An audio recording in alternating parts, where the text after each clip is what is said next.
नमस्कार दोस्तों। UP PCS prelims के लिए 35 सालों वाली सीरीज़ चल रही है। आप जानते हैं कि इस सीरीज़ में हम पिछले 35 वर्षों में पूछे गए उन सभी तथ्यों और टॉपिक्स को कवर कर रहे हैं जो बार बार पूछे जा रहे हैं और फिर से पूछे जा सकते हैं। इसका क्या महत्व है मुझे बताने की ज़रूरत नहीं है। अगर आप चैनल से जुड़े हैं तो आप जानते हैं, नए हैं तो मुझे बताना पड़ेगा, मेरी जिम्मेदारी है। मैं 4 सालों से साबित कर रहा हूँ कि यहाँ से देखिए डायरेक्ट क्वेश्चंस पूछे जा रहे हैं। 2025 में एग्ज़ाम हुआ है। 118 प्रश्नों के सबूत मैंने आपको दिखाए हैं। चैनल पर वीडियो पड़ी है, जाकर देख सकते हैं। आप इसे अगर तैयार कर लेते हैं तो आप इस बात से एकदम श्योर हो सकते हैं कि आप आसानी से प्रीलिम्स क्वालिफाई करेंगे। ज़्यादा मेहनत करने की ज़रूरत नहीं है, बस थोड़ा सा अपने बेसिक पर ध्यान देना है। ये अनिवार्य है अगर सिलेक्शन चाहिए तो। नोट कैसे मिलेगी? क्योंकि नोट एडवांस में आपको दी जा रही है, सारी नोट दी जा रही है एक साथ। तो आप व्हाट्सएप नंबर दिया गया, उस पर मैसेज करिए। कमेंट डिस्क्रिप्शन में भी आपको नंबर मिल जाएगा। जल्दी से नोट लीजिए और तैयार करिए। आज का जो टॉपिक है 2025 में पूछा गया था, राष्ट्रपतियों के कालक्रम पर प्रश्न पूछ लिया गया। लेकिन ज़रूरी नहीं है कि आगे भी कालक्रम पे ही क्वेश्चन पूछा जाए। कई बार ऐसे प्रश्न पूछे गए कि किसी एक राष्ट्रपति पर प्रश्न पूछ लिया गया कि कौन से व्यक्ति ऐसे हैं जो उपराष्ट्रपति बने, उसके बाद में चल के राष्ट्रपति बने, निर्विवाद रूप से चुने गए थे। ऐसे अलग अलग तरीके से मुख्य न्यायाधीश थे फिर बने। तो एक व्यक्ति से संबंधित जो महत्वपूर्ण पद पे वो रहे हैं उनसे संबंधित अलग अलग एंगल से क्वेश्चंस पूछे जाते रहे हैं। तो अभी जिन पे क्वेश्चन पूछे गए हैं उनसे संबंधित क्वेश्चंस फिर पूछे जा सकते हैं, लेकिन राष्ट्रपति से तो बार बार प्रश्न आ रहे हैं। यूपीएससी में भी, पीसीएस में भी, सभी परीक्षाओं में। यहाँ से पहले देख लीजिए, संविधान के अनुच्छेद 52 से 62 तक ये जो अनुच्छेद हैं ये राष्ट्रपति से संबंधित है, ये ध्यान रखिए। भारत के संवैधानिक प्रमुख होते हैं। एक क्वेश्चन पूछा जाता है, पीसीएस में ही पूछा गया है कई बार, कि सरकार का प्रमुख कौन, कार्यपालिका का प्रमुख कौन, संवैधानिक प्रमुख कौन। इस तरह से अलग अलग तरीके से ये बात पूछी जाती है और इसमें कन्फ्यूजन भी होता है। देखिए, ओवरऑल पूछा जाए कि देश का मुखिया कौन है, भारत का प्रमुख कौन है, तो सीधी सी बात है राष्ट्रपति हैं। लेकिन नाम के लिए प्रैक्टिकली आप देखेंगे जो देश में सरकार है उस सरकार का जो प्रमुख है यानी कि जो प्रधानमंत्री हैं वो ज़्यादा बड़ी भूमिका में होते हैं। तो अगर ऐसे पूछ लिया कि कार्यपालिका का प्रमुख कौन है या ज़्यादा प्रभावशाली कौन है, अलग अलग एंगल से पूछा जा सकता है। बस आपको ये समझना है कि अगर नाम के लिए देखना हो कि सबसे बड़ा पद कौन है, देश का प्रमुख कौन है, संवैधानिक प्रमुख, तो राष्ट्रपति हैं। कायदे से देखा जाए प्रैक्टिकली कौन है, प्रधानमंत्री। ठीक है ना। राष्ट्रपति का चुनाव अप्रत्यक्ष रूप से होता है, निर्वाचन मंडल द्वारा किया जाता है। इसके बारे में हमने खूब विस्तार से कवर किया है। कार्यकाल 5 वर्ष का होता है। पुनः निर्वाचित हो सकते हैं, बार बार एक ही व्यक्ति राष्ट्रपति बन सकते हैं। ठीक है, इसकी कोई लिमिट नहीं है। जैसे अमेरिका में एक लिमिट लगा दी गई है, कई देशों में है। भारत में कोई एक व्यक्ति जो है चाहे जितनी बार भी चाहे राष्ट्रपति चुना जा सकता है। ठीक है, खाली उसके चाहने से नहीं होगा, मतलब अगर चुना जा रहा है, बार बार लोग उसे चुन रहे हैं, जो विधायिका के लोग हैं मिलके, तो वो बार बार बन सकता है। अब इनके बारे में जो क्रम से लगाने के लिए पूछा गया था, इनके बारे में थोड़ा सा समझ लेते हैं। जैसे नीलम संजीव रेड्डी, इनका कार्यकाल 77 से 82 के बीच में था। 6वें राष्ट्रपति थे। वे एकमात्र व्यक्ति थे जिन्हें निर्विरोध चुना गया था। उनके खिलाफ कोई खड़ा नहीं हुआ था चुनाव में, पूछा गया है पहले भी। उनके कार्यकाल में जनता पार्टी सरकार का गठन हुआ था और उन्होंने 79 में लोकसभा को भंग किया था। तो ये कुछ तथ्य ऐसे हैं जो इनसे संबंधित पूछे जा सकते हैं। सोचिए, संजीव रेड्डी पे पहले भी क्वेश्चन पूछा गया था, ये वाला तथ्य लेकर कहा गया, ये वाला इस बार पूछ लिया गया क्रम में लगाने के लिए। अगर किसी व्यक्ति ने उसी समय इनके बारे में थोड़ा सा पढ़ लिया होता तो ये भी याद हो जाता। हालांकि ये तो पूरा लिस्ट जो लोग सीरियसली तैयार करते हैं वो याद करते हैं, जो आपको फैक्ट बुक दी जा रही है उसमें पूरी लिस्ट आपको मिल जाएगी। तो कहने का मतलब ये है कि चीज़ें बार बार रिपीट हो रही हैं, ध्यान रखिएगा। वेंकट रमन के बारे में आप थोड़ा समझ लीजिए। 1987 से 92 के बीच में ये राष्ट्रपति रहे, 8वें थे। पहले उपराष्ट्रपति भी रह चुके थे। उनके कार्यकाल में राजीव गांधी की हत्या हुई थी 1991 में, पूछा जा सकता है। उन्होंने चंद्रशेखर सरकार के गठन में संवैधानिक भूमिका निभाई थी।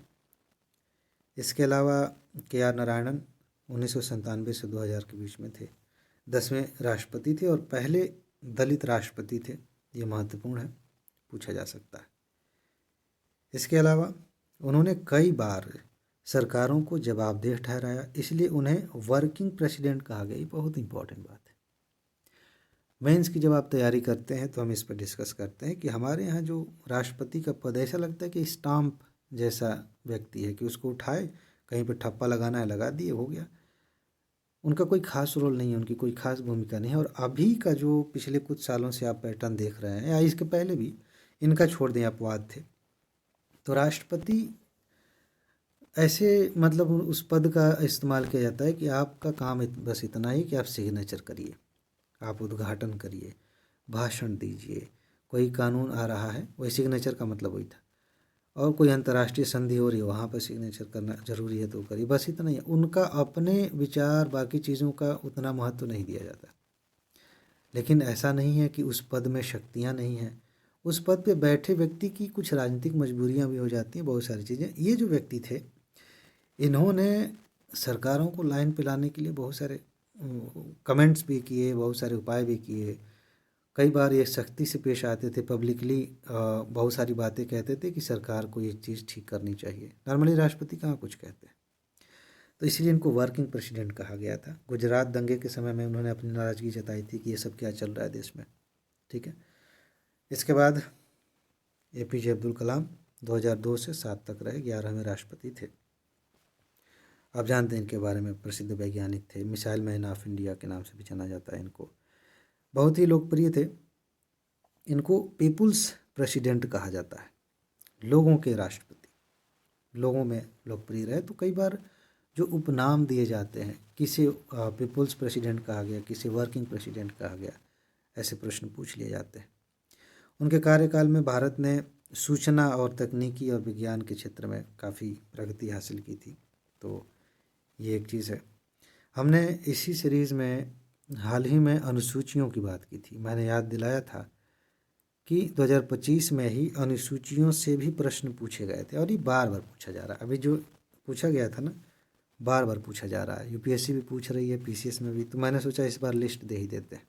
देखिए, यहाँ पर 8वीं अनुसूची के अनुच्छेद आप चाहें तो याद रख सकते हैं, चाहें तो छोड़ सकते हैं। उद्देश्य क्या है? भारत की मान्यता प्राप्त भाषाओं को सूचीबद्ध करना। एक लिस्ट बनाई गई है जिनको संविधान में मान्यता दी गई है। बहुत सारी भाषाएं अभी लाइन में हैं, उन पे बात होती है कि भाई इन्हें भी मान्यता मिलनी चाहिए। इन भाषाओं के विकास और संवर्धन को बढ़ावा, क्योंकि जैसे संविधान में मान्यता दी जाती है उसे थोड़ा विशेष महत्व दिया जाता है और बहुत सारे पुरस्कार वगैरह उसमें दिए जाते हैं। कुछ बातें आपको याद रखनी है, ध्यान देने वाली बातें।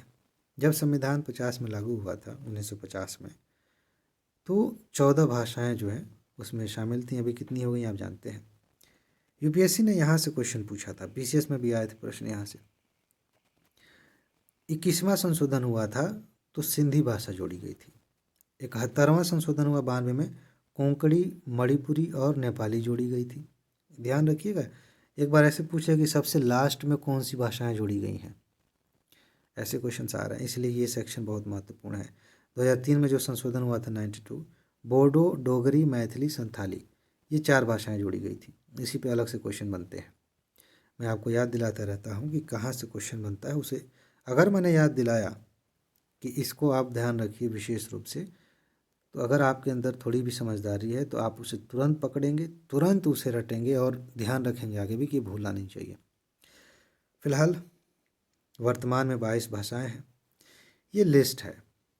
अब मैं क्या पढ़ूं? 22 भाषाएं, आप इनको कोई भी ट्रिक लगा के कुछ भी करके याद कर लीजिए। लेकिन लास्ट की जो भाषाएं हैं जो ऊपर मैंने बताया वो ज़्यादा इंपॉर्टेंट है, वहाँ से क्वेश्चन आता है। ये कभी नहीं पूछा जाएगा 22 भाषाएं लिखिए, मेंस में भी नहीं पूछा जाएगा। शुरू की 14 भाषाएं कौन सी थी, इसमें से कोई पूछ लिया जाए ये थोड़ा मुश्किल है।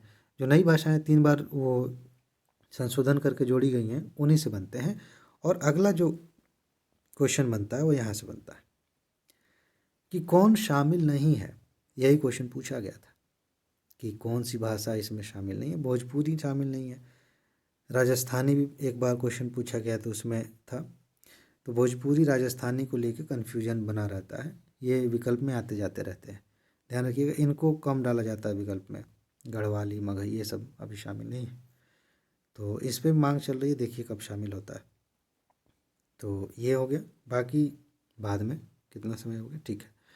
तो एक चीज़ मैं आपको याद दिला देता हूँ फिर से।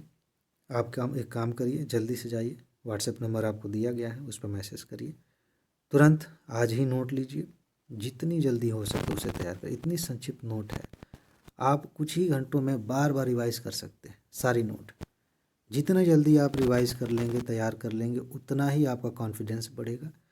क्वेश्चन देखते हैं, एग्ज़ाम में क्वेश्चन देखते ही 1 सेकंड में आप उत्तर तक पहुंच जाएंगे। ऐसे क्या है, बाकी लोगों की तरह बैठ के सोचते रहेंगे कहीं तो पढ़ा है, कहीं तो पढ़ा, उससे क्या हो जाएगा।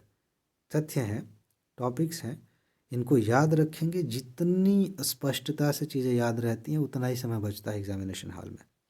और जिसने पढ़ा ही नहीं है, क्वेश्चन आ गया, उसका क्या करें। तो आप पढ़ के जाइए और अच्छे से पढ़ के जाइए। और उसका उपाय यही है कि नोट ले लीजिए। नोट लेंगे अच्छे से तैयारी होगी। तो जाइए, मैसेज करिए, नोट लीजिए, जल्दी से तैयार करिए। और एक चीज़ जो मैं हमेशा कहता हूँ, अपना ख्याल रखिए, खुश रहिए, मस्त रहिए, मुस्कुराते रहिए, जल्दी से सफल होइए और ज़िंदगी को एंजॉय कीजिए। आगे मिलते हैं। नमस्कार।